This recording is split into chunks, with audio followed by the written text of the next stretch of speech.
really much in the summer, the Spurs, but they have changed the way they played the game a bit. Absolutely. At least offensively, Tom, instead of kind of going down to Duncan so much inside, look at his career numbers right there. For his career, 21 a game. This year, under 14 points.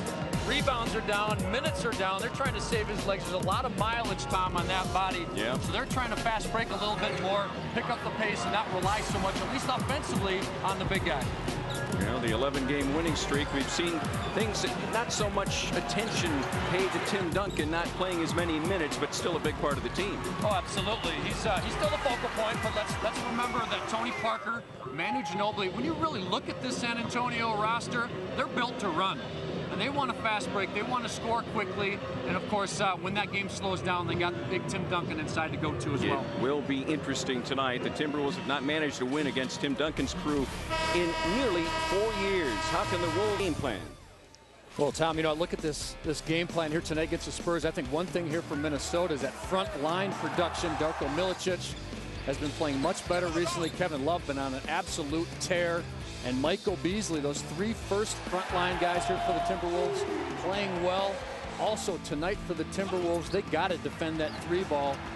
San Antonio Spurs are one of the best teams in this league at moving the ball, finding the open shooter, and then these guys can stick it. Now for San Antonio on the other end of the ball, they want to run. They're starting to transition a lot more now. Tim Duncan with the fast break layup there. Tony Parker leads the charge, of course.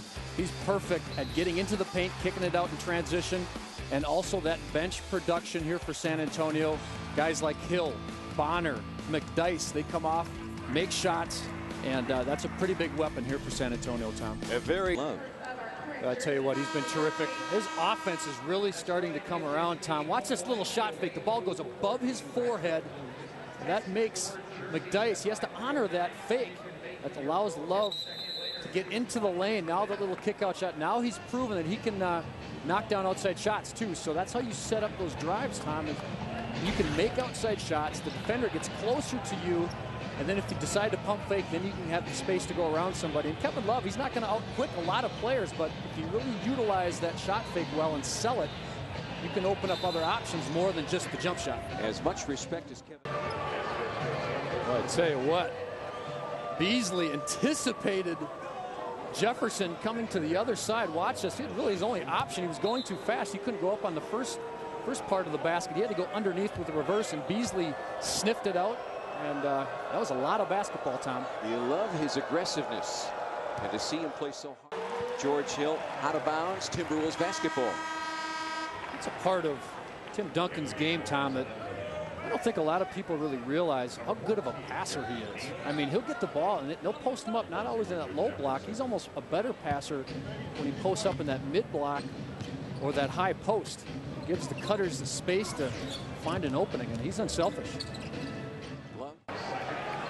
Telfair picks up his second. On that play, Tom, Ginobili it seems like he just consistently, if he looks to penetrate, he'll get in that lane. And some people wonder, well, how can he do it?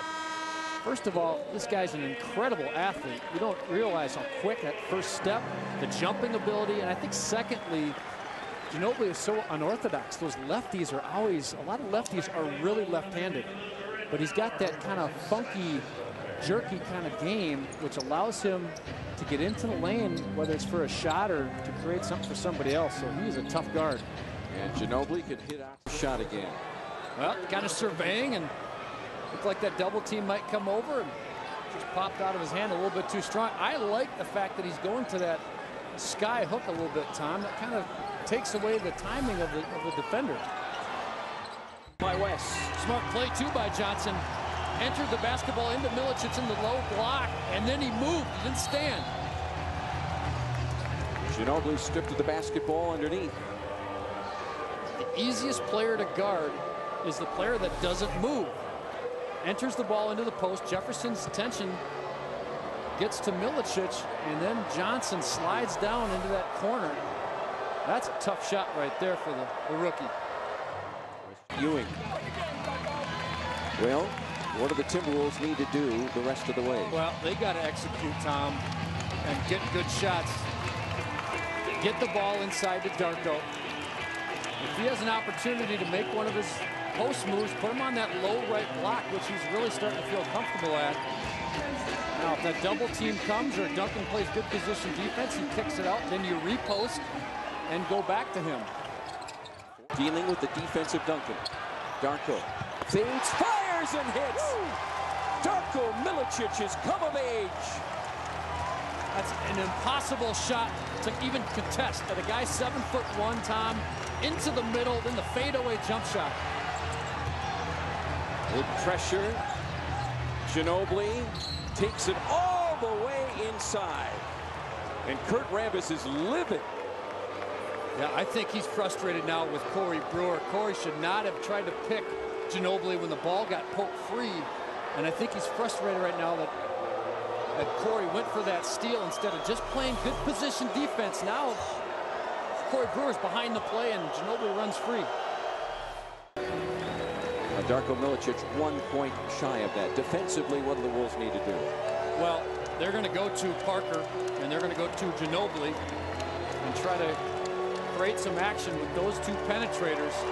And that's a lot of their game, Tom, is if they can get into the lane and get a shot, they're going to take it at the rim. If not, that's why they're so dangerous. They'll penetrate, kick it out to one of their shooters. And this guy has been deadly here in the second half. Only Ginobili's starting to feel it, so you got to be careful. If you leave him, he will make you pay. Ties things up, so now the Timberwolves with the basketball in their hands, 16.2 seconds left. Where will Kurt Rambis turn? Well, I wouldn't be surprised if he does something, a little high screen and roll, or on the wing even, and then try to get the ball inside to Darko. He gets a shot to take, I think you take it. And the most important thing, Tom, is don't take the shot too quickly. You got to take that shot with maybe 4 or 5 seconds to go. You just don't want San Antonio to get a shot to win this ball game. So work that shot clock down. Try to get it inside to Darko. If you can't get that, just make sure that shot is taken so you have a chance to get a tip, but you don't give the Spurs a chance to get the ball back. The other question, and it's just been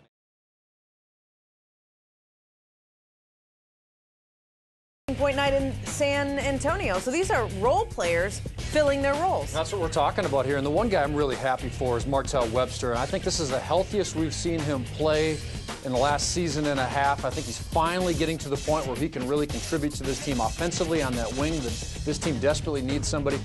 Wayne Ellington, I think he wants to stay in this rotation and shoot the ball, and this team needs some shooting. And then the guards, you know, Barea, I don't think has played quite as well as he did, say, the first half of the season, but he's dealt with a lot of injuries. And of course, Luke Ridnour, you know, for the most part, has really played well for the Wolves. He shot the ball pretty well, and of course, he's distributing the basketball. And with Rubio out, that's the part that this team needs the most out of him. And you know, these injuries way up over 50 against Oklahoma City. Truly amazing in how he's doing. He's scoring in so many different ways, with the three, with the post-up game, the mid-range jump shot in transition. You know, I think, Anthony, the thing that really has impressed me the most, and the one thing that his team needs the most out of him, is how well he has started games shooting the basketball, considering that's been a big issue for this team, starting so slowly. So take, for example, Friday night at Oklahoma City. End of a long road trip. Everybody's tired. The Wolves got down 4-0 right away in that game in the first quarter. It's almost like something irritated Kevin Love. In a matter of about 5 minutes, he bangs in 3 deep threes, and the Wolves' offense just takes off. And that's been so impressive. He makes these shots and inspires his teammates to perform at a high level, and that's what great players do. They inspire their teammates to raise their game, and that's what he's done.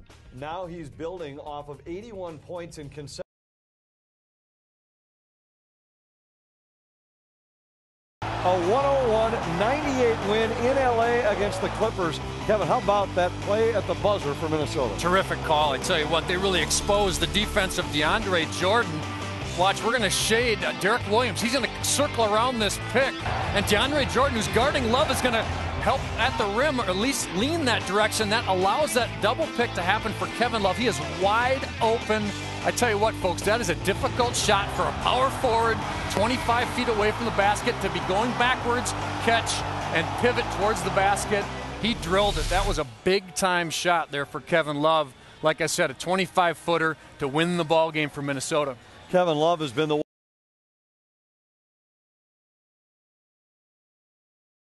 rebounds, they're looking for him in the post. And it's important, too, I think, to have a second post-up guy to go to, because let's face it, Kevin Love shoots a lot of three-pointers. He spends a lot of time behind that arc because he's such a great shooter. So it's kind of nice to have that little balance up front with your power forward and your center. Now, Peck is a true back-to-the-basket, post-up type of player. And I tell you what, it's great that he's kind of coming around with that confidence, with that ability to score. And let's face it, he's going to get some confidence playing against Howard tonight. So I kind of like this little chemistry that's kind of developing between Kevin Love and Big Peck. Pekovic had 7 offensive rebounds tonight. What can he do to improve his game after he misses a shot? Oh, that's the big thing. That's the big issue I think a lot of fans have with Michael Beasley. He'll take a shot or a bad shot at times. He'll miss it, and then he just kind of saunters and doesn't hustle back down the floor, and that's what steams teammates, coaches, fans. He can't do that. He's got to watch Kevin Love a bit more and watch that guy's effort. Hey, you're going to miss some shots. That's the bottom line at times. Get down the floor. Don't make it worse by not hustling down the floor. One of the more